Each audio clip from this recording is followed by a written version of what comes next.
Welcome to episode 106 of the Toadstool Boardroom for the week of September 18th, 2024. My name's Logan Plant. I'm joined this week by the whole crew. I promised that Chris wouldn't be here, but thankfully he is. Hi, Chris Driver.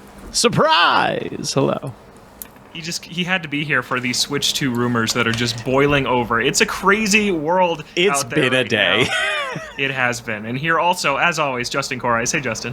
What's up, Logan? Hey, Chris. So we got a ton to talk about, kind of out of nowhere, because going into this week, it's like, okay, the Splatoon 3 Grand Festival is going to be lead topic, and I'm psyched to talk about that. I'm so unbelievably pumped with all the Splatoon stuff that happened over the weekend. But then, this week, Nintendo Switch 2 rumors just took off like a jet engine, and then moments before we started recording, Nintendo revealed that they're suing the Palworld developers, so we have a lot to get into. Let's start with Switch 2, though, and this all really boiled over this morning, Wednesday morning, the day we're recording, as alleged images of Nintendo Switch 2 appeared on a Chinese forum this morning, and VGC's Andy Robinson said that these images match what partners have been told to expect from the Switch 2 hardware, also Switch 2, Switch successor. We don't know what it's called. I just call it Switch 2 out of ease. I don't know if it's really going to be called that, even if I think it should be. And it also matches the alleged leaks from earlier this year when we had those news stories that came out. Maybe it was even last year at Gamescom last year about a larger 8-inch LCD screen, magnetic Joy-Con that kind of snap onto the sides rather than the rail system that we've seen with Switch 1. And this mock-up, or real leak, whichever you believe it to be, matches that pretty perfectly. But then The Verge's Tom Warren comes out and says the poster of these images appears to be a reverse design enthusiast that 3D printed this to kind of match the leak that we heard about earlier this year. But then some people are still claiming that some of the images are real of these Joy-Con shells and the motherboard that came out, but it's a mess. And you guys know how much I hate leaks. I really don't care. It's like Schrodinger's Switch. It could be 50-50 either way until Nintendo actually tells us what this is. There's just as much reason to believe it's real as if it's not. So Justin, why not just wait for them to tell us something? I mean, that's a human nature question right there. Why does anything leak? Why does anything get spoiled? Because there are people who like that. I think that the idea that this is a enthusiast for reverse engineering, I think, has legs. I think that makes sense. I think that if you know how to do those things and you're capable and that is what you like to do, then yeah, there's enough. This is all stuff that has been leaked before from an information standpoint. I'm pretty sure there's already been mock-ups even. This just seems to be a particularly high quality one. So that aspect of it is just fine. I don't think that there's any harm in that, in trying to build something that matches specs and details and things that we've seen. I think that people are going to continue to try and grasp at any straw and find anything they can point to say, hey, I've seen it. My uncle on Twitter who works at Nintendo has pictures of the disassembled hardware or things like that. I think as long as we don't get any real nefariousness going on, it's mostly harmless. I also think that I don't think one should get super caught up in what we've seen so far. I think that it really will be a thing. Nintendo will reveal it when they want, and maybe the specs match, maybe they don't. There's no way to know either way, so I'm not, frankly, that worried about it. Yeah, and I really want them to reveal this thing sooner rather than later to kind of Very worried about that aspect. I want to know right now. I was kind of hoping they would reveal it for a show. I thought that they were going to reveal it this week. I've had this week circled on the calendar for a while. It's reasons we've talked about on this show before, right? They had their partner showcase in Indie World in August instead of September. Maybe they're clearing the decks for some sort of announcement in the coming months, and a lot of people don't think it's coming until next year, the reveal. We know the console's not coming until next year, guaranteed. But the reveal, people think it may not come till next year, and I just think that's a mistake, because it's a different situation than Switch 1, where Nintendo was kind of the only one making games for it ahead of launch. They had Skyrim and 2K in the reveal trailer, but it took a while, and because of how big of a failure the Wii U was, for devs to jump on board with this thing. That's not going to be the case this time around. Earlier this week, we saw the developers of My Time at Portia and My Time at Sandrock announce their next game, and they said it's coming to PlayStation, Xbox, and yet to be announced Nintendo hardware, and they probably did that to make headlines. But it's a real concern that there's third parties that are probably going to be revealing games, let's say in December, at the Game Awards. And they will probably be games that are in development for Switch 2. And I think for Nintendo, it's better to have that logo stamped on these trailers at these massive events that millions of people watch, rather than the whole industry kind of awkwardly dancing around the existence of this thing until Nintendo's ready to open their mouths early next year. So I want them to get out of it ahead of TGS next week even, which Justin is going to be at. I cannot wait. It's going to be so awesome to hear about, but I just think it's smarter for them to get out in front of it so their partners can start announcing games for it. But Chris, I want to hear your take. Do you think this thing is real or not? And do you really care if this leak is real or not? I mean, there's aspects of it that I think are real. I think they're just like early, probably prototypes. For those that haven't seen, and I imagine most of the people listening to the show probably have, but the CAD drawings that were created, from this enthusiast, obviously those are not like from Nintendo official, like stolen from some internal document. Like, I don't think that's the case. I think that is somebody that is very good with like a 3D CAD software and like generated those. There is like the shell of what looks to be the new Joy-Con. I think that is real. I don't think that that's like the final product of the final iteration. I think that's probably like something that was sent to like a third-party vendor or like an accessories maker or something along those lines. And it's like, this is what you basically need to aim for if you're going to be making anything for launch or for a round launch if you're a third party. Again, this is all speculation just on what I've seen. I think the biggest thing here is the motherboard, the fact that you're able to see all the components that are in there. And then there's also, to kind of go along with the motherboard, is the spec breakdown that we saw. Basically, the short version is it lands between the Series S and the PS5 in terms of hardware capability, is what people are speculating. Dream if that's true. Sounds unlikely if you ask me. I mean, it's super exciting. It makes a lot of sense. Those consoles are 4 years old now. Series S was probably underpowered for the time that it released, and PS5 obviously just got the PS5 Pro announcement.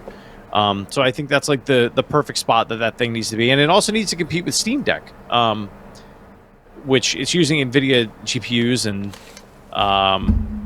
the Steam Deck is AMD, so they're a little bit different there. But like power-wise, I think it's going to be close or edge out above it if this is real. The thing that Digital Foundry did like a small breakdown on it, the one thing that I know that they pointed out was the okay. I'm sorry. Sorry to interrupt, Chris. I want to talk about that for a second. What's that? While you guys both just how big the Steam Deck is. Justin just complained the Steam Deck is too big. Yeah. If this Switch 2 is really an 8-inch screen, that's big. It's bigger than the Steam Deck. Yeah, and I already feel like the OLED is big to hold in my hands in handheld mode. It is. So there's a few things I want to unpack there. Actually, yeah, let's stick on this for a second. So it's allegedly an 8-inch LCD.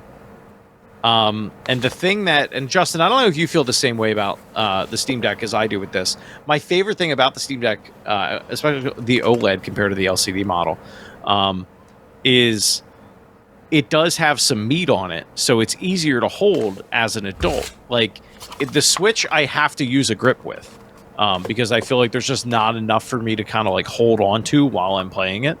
I definitely.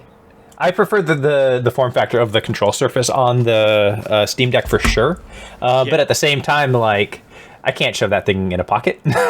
No, you can't. No, it's like a portable console at that point. Yeah, and like I definitely agree with you that there is some competition between those two pieces of hardware, between both the Switch and the Steam Deck, and whatever the Switch successor is going to be, and the Steam Deck. But at the same time, like I certainly don't expect it to try and compete actually from a hardware standpoint. One, that's not Nintendo. Two, this thing is really heavy and blows hot air that you're not supposed to breathe for your health. And I don't particularly foresee those being Nintendo things that we have to worry about. I think if anything, like I think the 8-inch screen idea is kind of pushing it.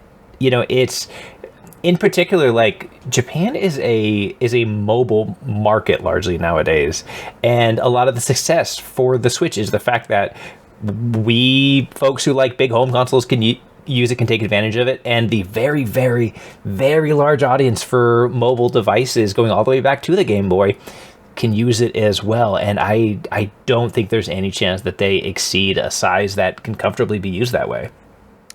I would have agreed with you in the Vita days, and I didn't think of it until you just said it. I just Googled how many PlayStation Portals were sold in Japan. Apparently, they're still sold out. Like, they're still very difficult to come by. Who knows how big of a run they made of those things? I know, but really like... know. I have one. I like it, actually. Oh, nice. Okay. People are surprisingly high on that thing. And it's an at-home device. It's a small device. It's doing a different thing. I don't know. I almost wonder, like, do they realize, like, they are targeting the people in their 30s from the United States as well. Like, a product of that too. I love that the best and most popular piece of like PlayStation hardware nowadays is just them adding the Wii U functionality. It's a Wii U gamepad. Come on, the world. That's literally all it is. I love it. Astrobot, you love. The Portal, you love. Come on, guys. Yeah. But that is literally what it is. It's just like transmitting from the console to the handheld with the screen. It is the Wii U. Mm-hmm. I do find it odd though that at least in that breakdown, there are, like, am I understanding that there are 2 SKUs? That's how I'm reading that, right? There's going to be a 7-inch screen model or an 8-inch screen model and a 6.5-inch one or whatever that is. I do not know if I saw this. Well, so there's a CAD drawing. Today? One of those CAD drawings, there's 2 different screens. Like, why would they have that if it's not you're getting an XL one or a standard model one? I don't know why they were comparing it to the OLED. I thought that was a direct. Is that what they're doing in there? That's what I thought it was. Sounds like a Switch DS to me. Next to the OLED. Yeah. Well, because there were rumors early on that it was going to have clamshells open displays too. Sorry, what was that, Chris? I said there were rumors early on that it was going to have 2 displays. Yeah, I never buy into that. I think that'd be crazy. I think they'd be nuts to do that. They are nuts though, so maybe they will. But yeah. I mean, sorry, go ahead. You can finish your thought, Chris. As far as them, because I don't even think I got to that point. As far as when I think they're actually going to show this thing off, Nintendo's going to do what Nintendo's going to do. Like, they can do whatever they want. I think what's interesting about this specifically is, like, people locked into this, woke up this morning and went, oh my god! Like, we're very, very excited, or just intrigued by what was happening. And everyone expected that they were going to do or say something. And Nintendo doesn't roll that way. Like, they are not that company. As badly as I wanted them to come out and be like, cat's out of the bag, like, they're never gonna be that company. Today was the craziest day, I would say, on like Nintendo Twitter since the day Nintendo posted the flaming chibi-robo image in 2018, when everyone was clamoring for that Nintendo Direct. It has not been as rabid and crazy in the 6 years since. They didn't tweet all day, which is weird for them. They usually do. They usually have one at like 6 a.m. Pacific, 10 a.m. Pacific, noon Pacific, just promoting upcoming things or reminding you of things that are already out. And today they didn't do that, which I think just lended credit to the fire that was already raging that this week was the week. And then they retweet the IGN preview of Echoes of Wisdom, which I thought was funny. And then they post a picture of the Great Fairy from Echoes of Wisdom. And if you go and scroll through the replies of that post, 80% plus of them are Switch 2. Wow, you are trolling us so hard. Where's the Switch 2? Do I need to throw my OLED to the Great Fairy and they'll give me back a Switch 2? People were literally saying that on this post. It's crazy out there. And to me, this is like trying to predict the Switch 2 is like a thunderstorm. It could be tomorrow night, and then, the weather looks clear for the next 2 weeks to me. And then maybe it'll look stormy again around October. That's not how a lot of these people operate. A lot of them are going to be in full 11 out of 10 hype mode until they reveal this thing. And for me, I've had this week circled on the calendar, like I mentioned. Next week, heck no, it's Zelda week. They're not talking about it next week. And then we get in October, maybe we'll see around there. But I think that I don't know what they're going to do, because if every tweet that they talk about just for the next month is just people clamoring for this thing, I don't know. They're not going to give in and go against their plan. It's just crazy out there right now. I don't think they'll end up doing that. As someone who formerly worked for the IGN social media team, what probably happened is they saw what was happening on Twitter and everywhere else on the internet that is about this. And every time you lift up that cup, I just like laugh a lot inside. I don't know why. I'm like so jealous that you have it. And I think this it's cup adorable. is from it is a Link's Awakening cup that was a promotion at the Canadian 7-Elevens in 2019 when the Link's Awakening remake came out. And my mom was in Canada and she saw these and she got them for me. So thanks, Mom. These are amazing. It's amazing. Yeah. Mom of the year. No, but I imagine they saw that and whoever is like head of their social media accounts there was like, you know what, let's just let this wave ride out and hold all of the posts until things start to die down a little bit and like the major outlets kind of get their word out, because this is free like publicity for them. Like, all this is like it's getting people amped up for whenever they decide to do it. They've already got this like locked and loaded and planned out as far as when they're doing it, probably, or at least an estimate of when they're going to show it off. I can't imagine they're going to move it. I got a question for Justin here, and for Chris, but I'll go to Justin first on it. And that is, so the hardware revealed in this alleged leak, it's a better, bigger Switch. Just through and through. It maybe has a different way that the Joy-Con attaches. It maybe has some beefier shoulder buttons when the Joy-Con is turned sideways, which would be nice. It maybe has a screenshot button on the right Joy-Con as well. Like some very minor changes to the hardware. If this leak is real, it had a USB-C port on the top for charging, which would be super nice. That's something I've wanted on my Switch for tabletop mode and things like that. But all that aside, this is an iterative design on the Switch that we've had for almost 8 years now. And Nintendo's known for being weird with their next hardware. Justin, are you happy if this just ends up being a quite literal Switch 2? Or do you want a weird twist, a weird Nintendo-style twist to kind of take the hardware in a different direction? Honestly, doing a very logical, linear, direct sequel console would be so contrary to everything that Nintendo has done for so long that it sounds exactly like what they would do right now, because that is the weirdest possible choice that they could choose. So yeah, I actually think that that's a really reasonable, and I would be super for it, because frankly, like, I like the Switch a lot. So do 150 million other people. Like, I do not feel a strong need for it to change at this point. Do they need to throw a Playdate style crank on the side of it to make themselves happy? Sure, go to town, guys. I don't care. But like, no, I think an iterative update. Honestly,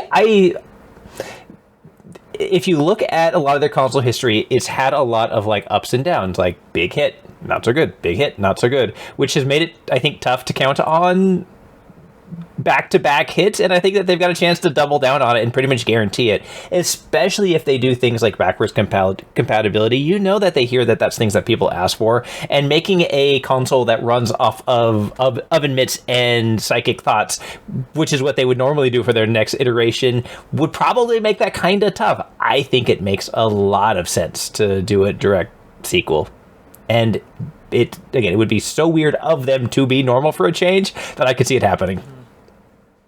Yeah, I'm with you. Hardware gimmicks are fun and weird for maybe the first year or so, and then it's all about the software. Once you're very used to what the hardware is and what it does, I think it all comes down to what the games are and what they do, and the games are going to be awesome, and the games are always going to be weird and Nintendo and very specifically in their style. So if this is iterative hardware, that's fine by me. I love the Switch OLED. That's ideal. It's my favorite gaming piece of hardware ever. I adore it so much, and if I wish the Switch 2 was OLED. We've said it a million times on this show, but other than that, if what we saw today is what it ends up being, like we already talked about, I think my biggest hesitation is the size of it. I think it's very big, but other than that, I'm all in. What do you think, Chris? No, I think it makes perfect sense. You know, NES to Super Nintendo, Wii to Wii U, DS to 3DS. Yeah. Like they're not going to ruin a good thing. I think the one of the biggest things from the Wii U was that they knew they needed to change, and I think they know they don't need to change much now. They know that they've aged out. That the performance has aged out at this point. Third-party developers need more. They probably need more, honestly, at this point for the hardware platform. So no, I mean, I don't think it's weird at all. I think it's exactly what they need to do. And like, just ride the wave at this point. I mean, like you said, the gimmicky side of things, and I've complained on the show time and time again about some of the gimmicks that are a part of the Switch. They're probably my least favorite parts of the Switch. Like, I don't need them. I don't care about them, really. I don't like the motion controls in Super Mario Party. Like, insert example here. Like, there's so many things like Splatoon. that I am not a fan of. I'd much rather them just iterate. Splatoon motion controls is something else Chris doesn't use. As has correct. been brought up recently. Correct. Yeah, but I really do turn like those on. aiming in Zelda with motion controls. Yes, that's nice. Yeah. Do you like scrolling through the fuse menu with the right stick in Zelda? I'm going to go. Okay. Also, Nintendo did announce their holiday bundles for the hardware. They have it's what, 7th verse, same as the first. It is the Nintendo Switch plus Mario Kart 8 Deluxe bundle. It comes with 12 months of Switch Online this time, so you're getting a full year instead of just 3 months, which we've seen the last several years. So they're bumping up that value by about $15 in this bundle compared to what it's usually been. It's $300. There's no price drop. And then they are also, for the first time in the States, doing a Nintendo Switch OLED Mario Kart bundle. So it's same thing. But it's an OLED Mario Kart 8 Deluxe and 12 months. It's red, isn't it? Online. Is that one red? I thought it was red. I don't. Okay, because they did have the red Switch OLED they launched with Mario Wonder last year, so it might be that one. And I just missed that. Or maybe they're just re-releasing it. I thought I Those saw are coming in- GameStop had those now. Those are up now. They're available. You can get them. They're coming out in October. That's earlier than we usually see them, but I think that's just a sign of Black Friday moves earlier and earlier every single year, and it's just all these deals are starting kind of in mid-October now, a month ahead of what we actually call Black Friday. So I think that's the only reason for that. And then Australia is getting a bundle with Mario Wonder. I don't know why we're not getting that here, but they're trying things differently over there, and they're just sticking with the same tried and true Mario Kart 8 bundle. And on that note, last thing I wanted to say, I am fully against the argument that Nintendo shouldn't announce it to not sacrifice their holiday sales. I think the holiday sales they would lose are marginal compared to how much more substantially important it is for them to set up this next generation for success. And to me, that would be announcing it this year. And if you lose, 500,000 Switch sales because of that, I think it's better than having a bust of a reveal that you showed off too little too late. Unless it's not coming till next fall, which could be a thing, but I don't really think that's going to happen. That would make me sad if I'm it tired of that argument. took that long. What? Yeah, that'd be a bummer. Where are you at, Justin? I feel like the last conversation I had was just me and Chris when we really dug into when we think we're going to see it. When do you think we're seeing it? I'm still banking on that, like April, May, June range, somewhere in there, somewhere in that stretch. That we see it? No, that we get it. Oh, that we get it. Okay. But we're gonna see it as soon as the podcast stops recording. Yeah, right. They have, until April, I think, is the end of their fiscal year. And that's when they said they would show it by. It will show up by the end of March, yep. Yeah.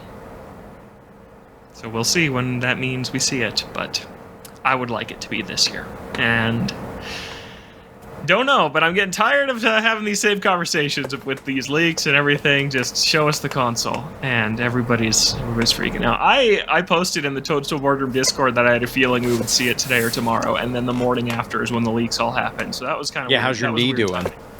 It's not good. Yeah. So here's my conspiracy theory real quick is the reason we're getting the Switch bundles early is that by the time we get to holiday itself, they will go on sale for a little discount, and they will be advertising that your 12 months of Nintendo Switch Online is compatible on the new system, as is the Mario Kart that came in the box. That could be good. I think that if they have these commercials that say everything you buy will work on the next thing, it could work out. That's so weird, though. Like, yeah, they're weird. But to do that, like, think about that. To do that and not, well, I guess it depends on the price drop. If they drop it to like $150 or $199, like, I could see that. But like without that, like, imagine if they just kept it at $299 and then we're like, yeah, when you buy the next one next year, like, that's kind of a kick in the pants. Yeah. Mm-hmm. Yeah, I could see it though. I think that a price drop that could fly off the shelves. That's what they got to do. Mm-hmm. Oh, I want to. While we're on the subject of hardware, I want to give a quick shout out. If you follow him on Twitter or YouTube, Taki Udon, I've been sharing this in the Discord channel. There is a Switch Lite OLED mod that is in the works with Hall effect joysticks. If that is anything you're interested in, give that guy a follow because there's going to be a video dropping, and I think they're going to go on pre-order like next week for those. But it looks pretty sweet if you're into that sort of thing. I really want that, and I think I'm going to be into that thing just for this. I think I'm going to get the gold Zelda Switch Lite and then mod it to have an OLED screen. That is my dream. Because then when the Switch 2 comes out, it's time to put the original Switch OLED dock and all that stuff away, and I can still have just the small... Because I don't know, I'll have an OLED screen and a small form factor to still play Switch 1 stuff on. Yeah, unless it's a total pain to do, which we don't know yet how difficult it's going to be to actually mod. Logan pulling out the GoLED. Yeah, The GoLED. I'm going to ship it to Chris, and he's going to do the mod for me. We've discussed this. If I can do it, I might buy a burner one and just like see if I can do it. If it's anything like any of their other hardware, those screens will be pretty easy to replace. I've done it on my Wii U gamepad. It's really not bad. The screen isn't my concern. It just broke. What's that? So I got a replacement and did it myself. The screen's not the concern, Chris. What were you going to say? It's the joy. It's the sticks. Like, because I want to replace those because if they go bad, it's really annoying. Obviously, because they're like built into the hardware. They come pre-installed with drift. Yeah, pretty much. But I'm gonna be like, whoa, I'm in here. It's like taking somebody's appendix out when you get surgery. It's like, we're here anyway. As long as I'm here. Grab that for the road. Yeah. That's great. So that is the latest on the rumor mill over for Nintendo Switch 2. I think we should come up with some sort of recurring name for that segment whenever we have to talk about this thing until they actually show us what it is, because I feel like it's going to continue to be a lot. But let's move on to a story from way earlier in the year, February, that is resurfacing, and that is, remember that little game called Palworld that is Pokemon with guns, as they called it, and it's on Xbox and PC, and it was... The designs are extraordinarily similar to many designs that we see for creatures in the Pokemon universe. And the question then was, is Nintendo going to sue these guys? And the answer, 6 months later, yes. Just before we recorded, Nintendo and the Pokemon Company filed a patent infringement lawsuit against Pocket Pair Inc., which is the developer of Palworld. And this comes a day after Pokemon won a $15 million copyright lawsuit against a Chinese mobile game developer, and that one quite literally stole exact Pokemon designs. It is Squirtle, Charmander, and Pikachu in that video game that made $42 million in a single year. So that one seems like a slam dunk that they're going to win. This one, we don't know the exact details yet. We didn't get a ton of details on this before we had to start recording exactly what they're suing them over. But Justin, were you surprised to see this surface half a year later? Yeah, that's the biggest thing for me, is that it took this long. I think that when it came out, there were a lot of questions, and frankly, there was a little bit of a kind of a weird witch hunt about where they got some of their artwork that seems to have resolved over time, and it does, if I recall right, and I may be misremembering, but if I recall, they did actually spend some time going back and adjusting some of their designs, I think, to try and make get a little daylight. So the fact that, you know, they didn't sue, then they waited until now is curious to me. I wonder if that means that they spent... The most likely thing to me means that, like, you know, they had somebody in legal or what have you who's been looking over stuff and finally, like, just collects enough that they're like, yeah, you know what, I think that we need to do something here. The fact that they are suing them, though, doesn't necessarily mean that they're going to get, like, a cease and desist, or that they're going to get shut down, or even that they're necessarily going to owe Nintendo a lot of money at the end of this. It could end up going that route. It also could result in a settlement and agreement to change designs, and this may not be a case of Nintendo just saying, hey, this is a ripoff that we need to get shut down. Like, a lot of times it really is them just making sure that they're marking their territory and that they're protecting their intellectual property. And so if something like this, again, like, does result in, like, just a settlement and things like that, that can also have a long-term positive impact for Nintendo to, one, make sure that folks know that they're serious and they don't mess around when it comes to that, and two, to establish a pretty clear line for Palworld to stay behind, to not run afoul of the big N. Yeah, exactly. It's not as much about Palworld as about setting a precedent for future cases like this. Mm-hmm. If other teams out there see Nintendo let something like this slide, then maybe you see a game about plumbers jumping on each other and they have guns and something like that, and you just never know what could come next. So yeah, it makes sense to me that they're going after them. And I don't think Pocket Pair is going to be very surprised that this is happening. I think they absolutely knew what they were doing, capitalized on the similarities that they themselves chose to put in their video game, sold 10 million copies, probably made a ton of money doing it, and now maybe we'll have to give some of that money over to Nintendo, but definitely not all of it. So I think, honestly, they're probably were prepared for this to happen. What do you think, Chris? Yeah, I mean, I think it's silly of them to not. It would have been silly of them to not have expected something to happen. I remember when that game first came out, there were all the breakdowns of people saying like doing like asset comparisons of like, look at the eyes of this Pocket Pal. I forget what they're called. The Palworld characters versus this Pokemon, and it was like the eyes were exactly the same, and it was like, okay, well, clearly you guys like didn't even try to hide this really. So I think that's probably the basis that they have to stand on there, but like other than that, like I don't know if did you guys play Palworld at all? No. So like gameplay wise, it's really not that similar. Like it is very much like a survival game. Like it's marketing wise, it looks identical to like an open world Pokemon game, but like it's a survival game, and like you're trying to get these creatures to like do jobs for you basically. So it's not a one-to-one experience. At least I didn't feel that way even playing it, quite honestly. Obviously, the creature like aesthetic is similar, but you know, take it for what you will. Yeah, I mean, I think they're going to have to owe them something because Nintendo's lawyers are pretty serious, and the fact that they took this long to get this sorted out means that they probably think they have enough of a case to say, "Hey guys, we're taking a court over this," which they are. The statement that they put out at this point really doesn't give specifics. It just really states the fact that they are pursuing this. We're just going to have to see how it plays out. And Nintendo's lawyers rarely lose. When we see them go for someone, they pretty much win. So I think you guys nailed it. They were just looking into this.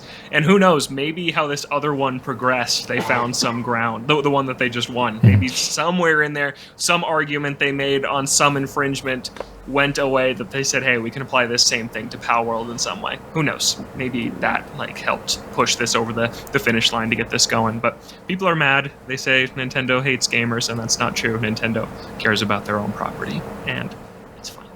Yeah. So that is Palworld. We'll see how that goes. Next up, what I thought was going to be our lead topic of the week, but we didn't get in for about 40 minutes, and that's fine. We had a lot of fun stuff to talk about, and that is the Splatoon 3 Grand Festival was incredible, and that's with a K in my headline here if you didn't know. It was incredible. It was so much fun, and this was the Team Past versus Team Present versus Team Future event that we've been talking about for several weeks now. They've been leading up to this for a while. Team Past were the winners, and that was the team that I fought for all weekend, so I was super happy with that result. And then immediately after the Splatfest, Nintendo announced on the Splatoon Twitter account, after 2 incredible years of Splatoon 3, regular updates will come to a close. And then they say that they're going to have some repeat Splatfest. They did the same with Splatoon 2. They'll just recycle some Splatfest we've already seen in the coming months to kind of keep the game alive. But this was the big finale for Splatoon 3, and guys, it was one of the coolest things I've ever seen Nintendo do, and that's not an exaggeration. It was so awesome, and I've said before I hate the saying, like, better than it like needed to be or had any right to be, so I'm not saying that, but I will say better than I expected them to go, and much bigger than I expected them to go. They built an entirely new hub world that you just roamed around in for this weekend, and it was like a in-person music festival. It was like Coachella cross Splatoon. There's these merch booths that you go up to, and just like at any concert, they have like the pin board in the back with all the choices you have and how much they cost and what everything looks like. And they had a booth set up for each of the 3 idol groups. They had 3 separate music stages you could go to, 2 kind of smaller ones with smaller audiences, and then the big grand stage, which had an audience member of like 600 characters, probably the most characters I've ever seen on screen in a Nintendo game at a single time. Like, why did they do this? And they wrote new songs that all the idols performed at this stuff. And I'm not super into the idols like a lot of hardcore Splatoon fans are. I don't really care about that side of the story. But just the fact that the lengths they went to for the people that do care about this stuff, it was unbelievable. And it was this is a weird comparison to make, but this is how I felt when I was playing it. I feel like, wow, I get why people like WWE now and get so hyped for things like WrestleMania and just the culmination of these fictional story arcs that come to a head after years of build-up, and that's what this was. This was not only the finale of Splatoon 3, but of the entire first trilogy of Splatoon. It's like a definitive finish of everything they've set up and been working towards. And for people who say that there's not cool lore or story and that Nintendo doesn't care about continuity in its games, I will point to Splatoon forever, because my god, the level of detail they go to in this thing is crazy. And that was on full display this weekend, and Splatoon fans online were just freaking out and like about how much they loved this thing. And that doesn't even, I didn't even talk about the game. That wasn't even playing matches. That's just like the wrapper around the Splatfest itself, which was a ton of fun. I played 128 matches of Splatoon over the weekend and contributed a ton of wins to Team Past. And there were these times 10 battles and times 100 battles that, okay, if you win, that's worth 100 wins for your team right now. And I was playing with my girlfriend. Those are very intense. We got a few of those, and we're just like, we got to buckle down and focus right now and win this. We won a times 100 battle with 10 minutes to go in the Splatfest on Sunday night, and it was one of the most exhilarating moments ever in a game, just doing that. And knowing it's only a drop in the ocean of how many matches are being played at this thing, but still feeling like you contributed towards this weekend-long event, this festival. It was just an amazing celebration. It was like, I don't play Fortnite, but it's what I imagine those huge universe resetting events are like. And I think for me it cements Splatoon 3 as just one of the all-time Nintendo GOATs. It was just amazing and just an emphatic final stamp on a game I already loved so much. So guys, it was so awesome. I can't stop gushing about it. That's extremely impressive, and I will say a lot of other games that have tried to do live events have struggled with it. The number of users jumping on, getting things to function properly. The fact that they could do something of that scope and have it actually work so well is pretty darn cool, given how much bigger it is than everything else that they did with the Palworld and stuff. So I do have a little story about this. I worked way too much through the end of last week and over the weekend, so I didn't get a chance to play. But Sunday, I finally had some time off, and it was like 4:30 in the afternoon. I'm like, all right, I'm going to try to squeeze at least a game or two in, because I just want to see what it's all about, see the sights. Awesome. So I grabbed my Switch, boot it up, and update time. And that update took about an hour, which means I didn't finish until after the Splatfest ended. So I did not manage to squeeze my little game. It didn't shame on me for not thinking to update sooner, but people were abuzz. I know that Splatoon has its fans, but this was really a rare time where it seemed like on social media people were talking about Splatoon a lot. The friends and fans of the show that we have in our Discord and stuff, they were buzzing about it. It was awesome. It was cool to be a part of, just on the outside looking in. It's kind of like if you got the apartments next to that park where they do Coachella or something, and you could just watch them do it. It's great. The virtual people watching was awesome, and I'm extremely impressed by everything that Splatoon has done as a franchise. And I know we beat this dead squid before, but it is absolutely a pillar franchise for Nintendo, and it's incredible how they manufactured that starting in the Wii U generation of all things. Yeah, and on that note, I really just felt extremely satisfied with how it all turned out, because I picked Team Past. I've talked about that choice a lot on this show. I picked it because the next Splatoon game always is informed by the victor of the final Splatfest of the previous game. And so insane. Past, present, future, if I can have a Splatoon game where the hub world is feudal Japan or something like that, or even if they take inspiration, it's an 80s America, or just something cool and retro that Splatoon 4 is informed by. I don't think it's going to take place in the past, but just its vibe will maybe be inspired by some past era. That sounded awesome to me.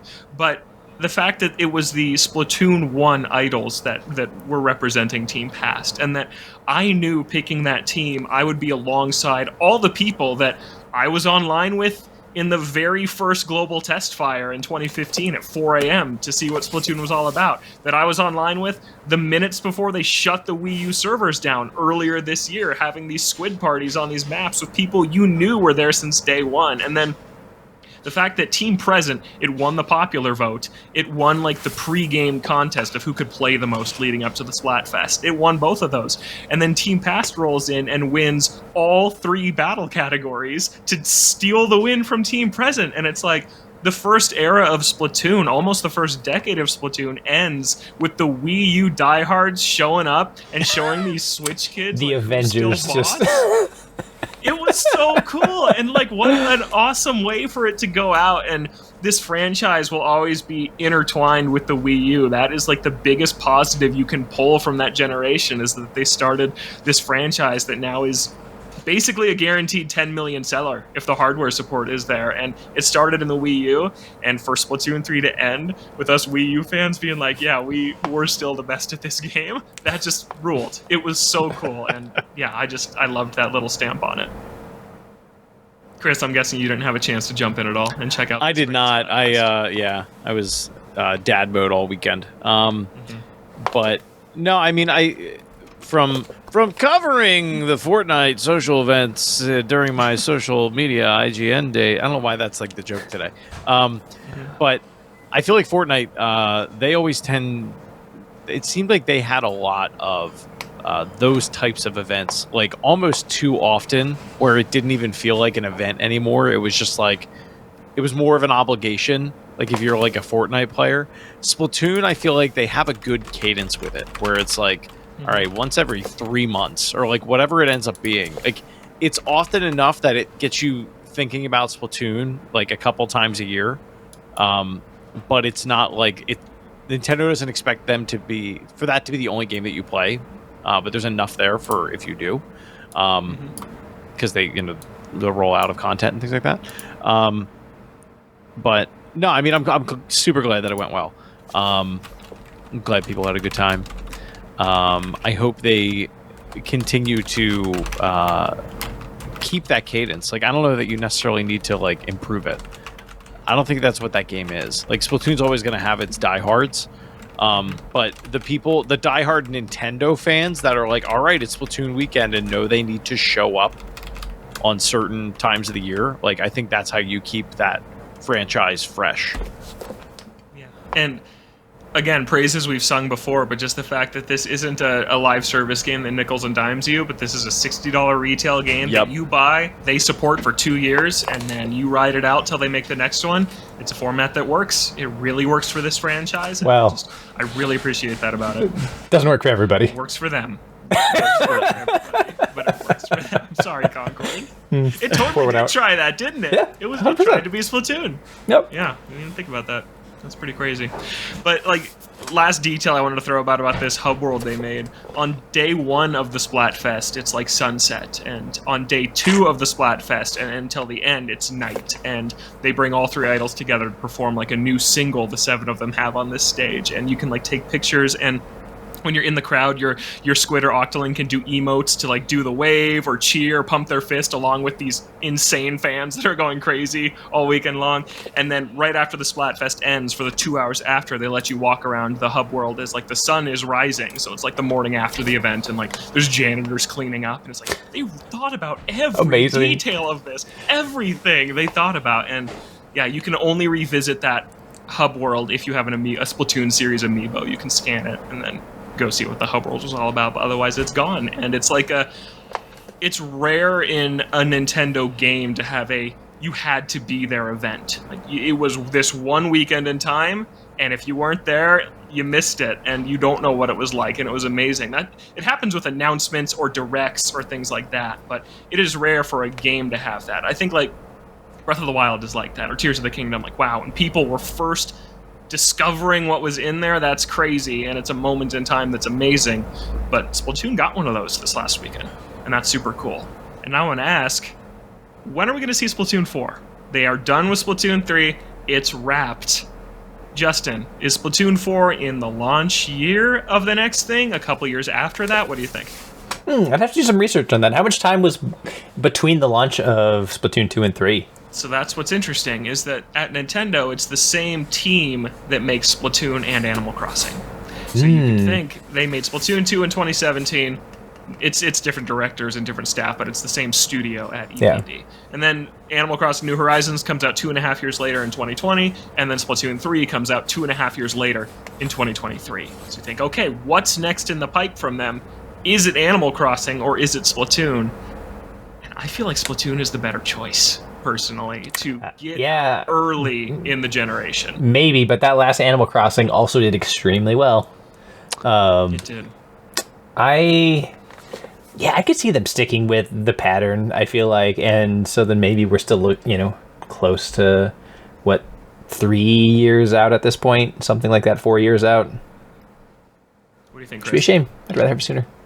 But will it be, I think they could do what they did with Splatoon 2. It was Splatoon 2, air quotes, but, it'll be Splatoon 4, air quotes, where it's we've added some content, but it's a 3.5, really. They're just calling it Splatoon 4. Which I don't think is a bad thing. It's you want it to run the way that it would on this new hardware. You want to, be able to showcase the hardware. Not even that Splatoon 3 even needs it. That game, that's one of the best optimized games on Switch, period. It runs like butter.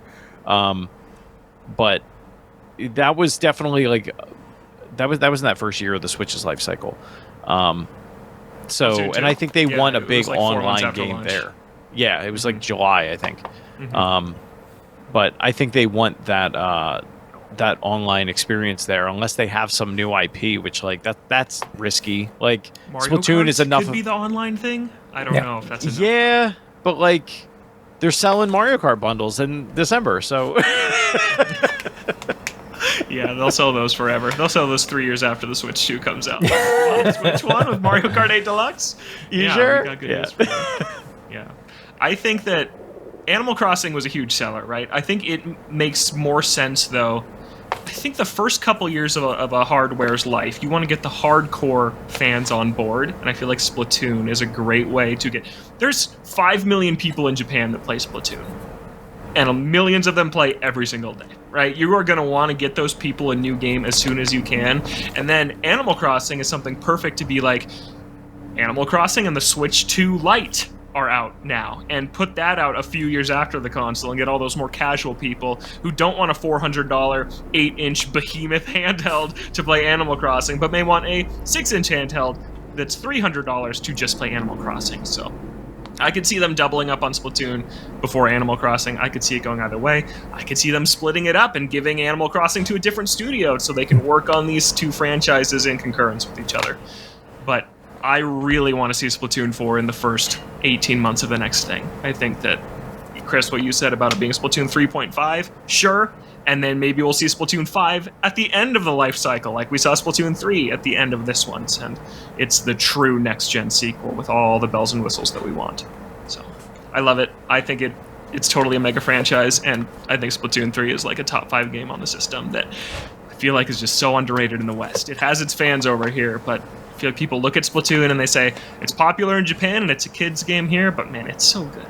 It's so underrated, I think. And it's rated pretty highly, but it was a sick weekend. Let's wrap up with EGAD's emails. We have a question here someone sent in, toadstoolboardroom@gmail.com. We've been sitting on for weeks because either the show ran too long or all three of us weren't here, and I wanted us all to be here to answer this one from Thomas, who asks, besides the NES for obvious reasons, which Nintendo console introduced the best first-party franchises? And then Thomas listed some, and I supplemented this list a little bit too. Feel free to toss in anything that you guys think I forgot, but we've got the Super Nintendo, Mario Kart, Star Fox, F-Zero, Donkey Kong Country. We've got the N64, Smash Brothers, Mario Party, Animal Crossing, Paper Mario. We've got the GameCube, Pikmin, and Luigi's Mansion. We've got the Wii, Xenoblade Chronicles, and Wii Sports. That's a rough one for me personally. I like Xenoblade. Wii Sports is fine. Wii U is pretty much just Splatoon. Then the Switch has ARMS, Princess Peach Showtime, Mario plus Rabbids, Ring Fit Adventure. On the handheld side, the Game Boy has Pokemon, Kirby, Wario Land. The GBA has Mario and Luigi, Mario vs. Donkey Kong, WarioWare, Golden Sun, and Starfy. The DS, Brain Age, Nintendogs, some more casual, mass market leaning stuff. And then the 3DS had a bunch of really small stuff like Pushmo, Box Boy, Yokai Watch, Fantasy Life, Codename Steam, Ever Oasis. So I don't think it's that one. Chris, I'll go to you first. Off this list, or any you think we're forgetting, which one introduced the best franchises? I'm so sorry. I was very distracted by one of our listeners in Discord. So This week of game DLC? Yes. What's on? Okay. Yes. I'll go to Justin Justin first then. I was trying to find it and I can't find it, and now I'm just sad. So I have to look at this list now. I'm sorry. No, it's fine. So attention. I can definitely answer it. So for me, the answer, and this might be because I'm old, but it's the Game Boy. I think that the importance and impact of Pokemon is unimaginably huge. I think that Kirby remained one of Nintendo's most recognizable characters. Like, yes, I could bring a Kirby T-shirt the other day. Like, and it's always kind of a great, like, often an end of console life palette cleanser, and Wario Land both are introducing Wario, and like the way that the Wario spin-off games have occupied mindshare and stuff. I think that of everything on this list, that to me it's pretty easy, the Game Boy. Just because of Pokemon alone, the Game Boy is a really strong choice, and Kirby's huge too. I have a hard time. I think I'd probably still pick the Game Boy, but you gotta shout out the N64. Smash Brothers is the best-selling fighting series of all time. Animal Crossing, hugely popular. I love Paper Mario, and I love Mario Party. It's still going strong, too. So that's a good one. And then for Mario Kart alone, the Super Nintendo deserves a mention, too. Mario Kart, Star Fox, sure. F-Zero, I love it, but also, sure. And Donkey Kong Country. Chris? And I think that's kind of the big difference between a lot of these columns is, like, a few of them have one mega big hitter, and you kind of have to have one of those to be in contention, I feel like.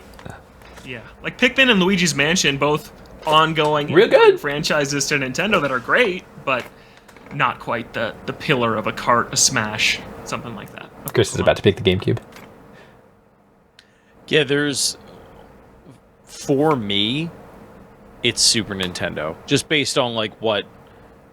They are three, like, mega series in my life that I love to play. If I'm talking about, like, the best for Nintendo, I feel like it's probably N64. I'm between those three. It's Super Nintendo, N64, and GBA. Because, like, I'm not that big of an RPG guy, so, like, Mario and Luigi, I kind of don't care. Like, sorry, I just don't. Golden Sun. I know, it's how you let off that Nintendo Direct episode. You said, who was asking for Mario and Luigi? Yeah, I did. I said, who's asking for this? I was, and hundreds of others. Yeah, there are dozens of us. But like WarioWare, you know, I jump on a grenade for WarioWare. So like, of course I want that one to get picked. You know, GameCube, like I love Pikmin. Also, Game Boy Advance also, right? What is? The first Rhythm Heaven, was that like in Japan on the Game Boy Advance? Ooh, I thought it was DS. Yeah, I can never remember what that You're gonna make me a liar. No, I should know this. No, I should know this. Let's go to the internet. By the way, instead of Chris's singing, I'll just say that I really wish the Switch had Rhythm Heaven, and I hope it's something that could still come as like a really late gen thing. We're still missing that. That'll be the swan song. Oh yeah, that's Rhythm Tengoku on the DS? Game Boy Advance. Was Game Boy Advance? Okay. There you go. Yep. There you go. So that's another one there, which I like Rhythm Heaven more than WarioWare, but that's such a niche series. It's not Pokemon or Kirby. Yeah. So if we have to pick one as a group, what do we settle on? I'm with Justin on the Game Boy. Yeah, I mean, I would find the Super Nintendo acceptable, but I think that, like, if you had to erase all three of those Super Nintendo franchises or all three of those Game Boy franchises, even though I'm not a huge Pokemon one, like, I couldn't possibly let you wipe out the Game Boy ones. Yeah. Here's the argument I'll make to this. If you look at those three, GBA, Mario and Luigi, we're getting a new one for the first time in like a decade. Yeah. Donkey Kong, come on. WarioWare, that franchise is like not what it was before. Golden Sun we haven't seen, and Starfy we haven't seen. And I feel like if you Thanos snap that entire list, most of the gaming universe would shrug. It'd be okay. Yeah. Whereas if you wiped out, if you wiped out Pokemon, Chris, who's gonna? That's what I'm saying. Yeah. Who's gonna sue Palworld now? Well, wait. So which one are you picking? Yeah, nobody.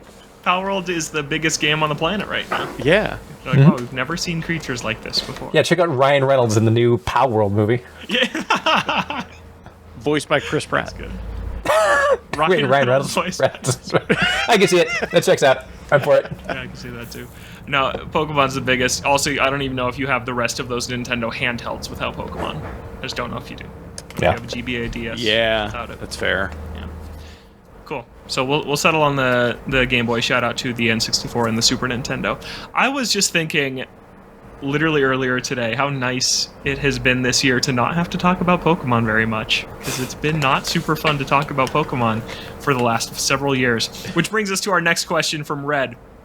He says, hello, Boardroom. I'm a huge Pokemon fan, and with the recent talks of the new Zelda being a great new iteration of the franchise, do you think, I think Echoes of Wisdom, do you think less is more with Pokemon? Personally, I would like if they would go back to more of that new Brilliant Diamond or Shining Pearl style with almost a less is more approach, or do you finally think with new Switch hardware, it's going to solve all the issues with the most recent Pokemon games? It seems like every new game that comes out is a little bit more of a disappointment each time. Thanks again. Love the show, Red.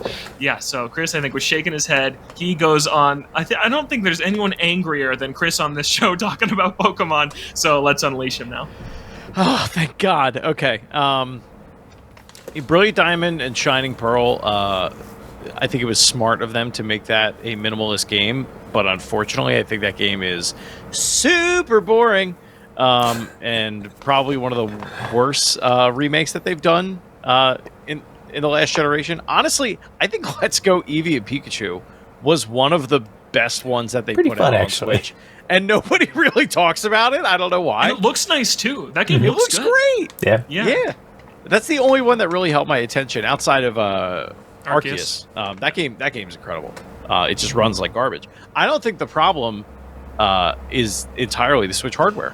And I've gone on this rant I don't know how many times, but this is an optimization problem, and this is the Pokemon Company not giving Game Freak the resources and time that they need to make a polished jewel that they need to make. I genuinely, like, you can't look at a game like Xenoblade Chronicles 3 that is as vast, open world, and crazy, or Tears of the Kingdom, or Breath of the Wild, and then show me the last Pokemon game that came out and be like, the hardware is so bad. Like, what happened? We need to switch to, man. We need to switch to so bad. No, that's not the problem. The problem is development. Yeah, I get that your development team is not as good as the Zelda team because literally nobody on the planet is, but you're also you're not doing as much as it is. You don't have this extremely sophisticated physics and interactions. You're not scotch gluing trees together to form a mech and wail on some moblins. Like, it's I think what? Real quick. So you're making a Pokemon game. It's the biggest franchise on the planet. Like, you don't have an excuse. Right. You should have some budget. Any number of talented people. That's the Chris Driver line. That's the hill he will die on. Well, I will never let it go.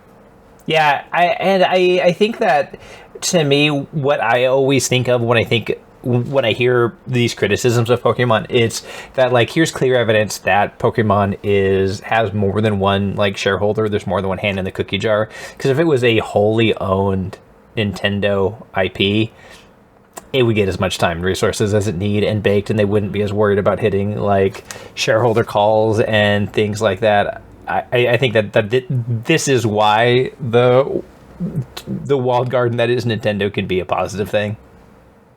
Yeah, these are boardrooms we're not in, not this one. But I wouldn't be surprised if the reason we didn't get a Pokemon game this year was because 1/3 stakeholder Nintendo picked up the phone and was like, we can't do that again. Yeah. We can't have what just happened again, because it hurts Nintendo's, like, credibility and reputation just as much as it hurts Pokemon's. Like, and people don't know that this is a Game Freak issue or a Pokemon Company issue. When they buy this game, they think, wow, Nintendo sold me this game that looks like absolute garbage and runs even worse than that. Yeah, I'm sure Nintendo itself is the big reason they took a year off this year, and they needed it. Like I said, it's been so nice to not have to talk about that franchise this year. And I like it. There's some people out there that see me and they're like, this guy talks trash about Pokemon whenever he shows up. And yeah, and I think it deserves it. And I will continue to until they make a competent game.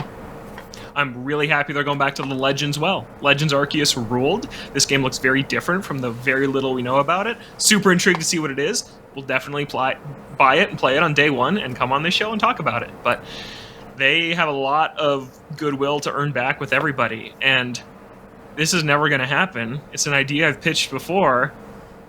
Pokemon can't make a game. Square Enix can't sell a game. Get those two together and make a Pokemon Black and White remake in like HD 2D art style. HD 2D it? Oh my gosh, that would be the greatest Pokemon game since Black and White, probably, if they did that. They never will. But man, Square Enix, I feel like every week there's a headline. We made 15 games that nobody bought. They'd buy a Pokemon game, and Pokemon Company Game Freak can't make one. It's just a match made in heaven right now. Just get those two like RPG legends together to make like a good Pokemon game that will sell tens of millions. Here's a question: at what point does Game Freak not make Pokemon games? When it stops making the money. Like, well, yeah, but like, at what point is it not them because of the quality of the product? Yeah. And they are just like, we're doing something else. We're going a different direction.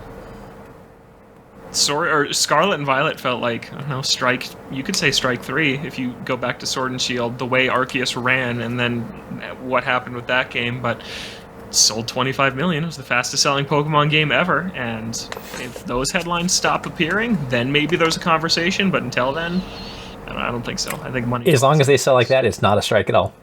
If you're above the age of 25 and you're not... No, I'm not even going to go there. Forget it. And you're not mad? Yeah, like, you should be upset about this. Like, you should be absolutely upset. And if you're going to continue to buy Pokemon games because, a new Pokemon game comes out, like it's a new Call of Duty, you're the problem. And you should feel bad. That's where I'm at. You're bad and you should feel bad. You're bad and you should feel bad. Yeah, I don't feel that way. I don't know. I don't think so. I'm just a bitter old man. It's fine. I want good Pokemon back. The way you're talking about it, let's see if Justin can pick up what I'm putting down here, and then we'll get out of here. If you continue to support an organization that does not treat you the way that you as a lifelong fan feel you deserve to be treated, and continues to put out a subpar product despite having the money and resources to put out a better product, that you should feel bad. No, I still watch 150 Mariner games a year. Okay. Oh. It's the same thing. John I don't Stanton ever running the blame Pokemon company. It's a weird comparison, but it works. I am not a vote with your wallet kind of person because it's never going to make a difference. It's just never going to. So if you want to play Pokemon... Yeah, with that attitude. Yeah, it's true, though. He said he's the problem. Yeah, I'm apparently part of the problem. No, I am upset. You're why there aren't more continue vegans, Logan. It's that mentality. Sure. All right, so this last email comes from Dwayne, who says... So bad. Sure. I'm not mad. I'm just moving on, and I didn't have a better way to do it. I'm not mad. I'm just moving on. There's the show, Bono. Okay, so last week we talked about the weirdest things Nintendo's done this generation, and Dwayne wrote in to toadstoolboardroom@gmail.com and said, for the weird things, don't forget about Game Builder Garage. It wasn't for everyone, but it was reasonably priced at $30. I finished all the tutorials and enjoyed experimenting with it. I even used it to make a Joust-like game, and then Dwayne dropped the code. Let's drop that code in the description if anybody wants to go play Dwayne's Game Builder Garage game. I have Game Builder Garage. I got it on sale and have not played it, but it looks cool. It looks like a really cool thing. Chris, I'm guessing you own this game.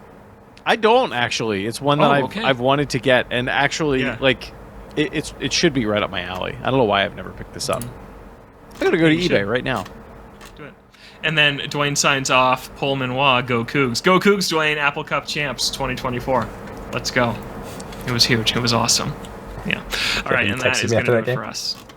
That is another episode of the Toadstool Boardroom in the books. We're a weekly Nintendo show here on Thursdays. Apple Podcasts, Spotify, all audio services, video version over on YouTube. Find the show on Twitter at ToadstoolBR. Send us an email, toadstoolboardroom@gmail.com. Join the Toadstool Boardroom Discord server, link in the description to every episode. Chris, where can people find you? You can find me at Shrives93. Justin, where can people find you? And do you have mostly in an airplane for the upcoming week. I'll be at TGS, so if any of you are going to be at TGS by chance, hit me up. Let's get some ramen because I don't know my way around Japan. I've never been. So wish me luck. When I get back, I'm sure I'll have all sorts of cool things to talk about. Don't have any projects right now to plug. I've got a pretty cool one that I'm working on right now. We'll see if it comes to fruition. I'll tell you more about it if and when that happens. But until then, just keep it locked to our Twitter feed and this podcast right locked. Here. Nice. That's a good throwback. How long are you going to be in Japan? 1 week? 2 weeks? A little more than a week. 4 days? Okay, nice. So we'll miss you for 2 shows? 1 show? Yes, you will miss me for 2 shows because I will fly out before we record a show, and I will arrive the day after we record a show.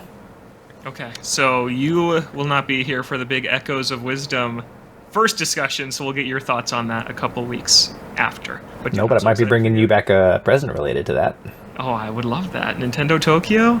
Hit it up. Sounds sick. Also, have so much fun. I'm so excited. Oh, I should do that. That's okay. Gonna be amazing. I wasn't going to, but I will now. Thank you. Mm-hmm. Yeah. You have his permission. That's right. It's like fly safe. It's like when people tell you to fly safe. You're like, okay. I'm not flying on a Boeing. Thank you. That sound? Yeah. You can find me on Twitter at LoganJPlant, and let's see, I reviewed The Plucky Squire over at IGN. It was good. I was kind of disappointed in it. It's pretty shallow. I'm talking. You're kind of lower than everybody on it. I was, and I think it's because it does specifically the things I hate the most. Like when they build this puzzle for you, and it's this 5-minute long puzzle, and then they tell you before you start how to solve it. Now I'm just doing busy work for 5 minutes. Why'd you do that? It's like Atreus in God of War, who just, you should shoot that thing with your axe, Dad. I'm like, okay, thanks for giving me 2 seconds to do that. It does that with every puzzle. That is what it's like having kids. Okay, yeah, so sorry. Maybe it's perfect for that. Maybe they nailed it. Justin, you would hate how chatty it is. It's an extremely chatty game. One of the main characters has this phone. He's calling you all the time. Like, can I block this number, please? That Squire's way too plucky. Yeah, it's just too much pluck. 7 out of 10. Too much pluck. Okay. 7 out of 10. No, I take that back. But it was good. It's still a good game. I enjoyed a lot of it. It looks amazing. It's just a little bit flat in the gameplay department for me. But go check out that review if you want my full thoughts on it. All right, for now, that's all the time I got. I got to get back to playing Animal Crossing New Leaf on my Nintendo 3DS. Thanks so much for listening. Have a great week. We'll catch you next time right here in the Toadstool Boardroom to talk about Zelda, Echoes of Wisdom. Can't wait. See you then.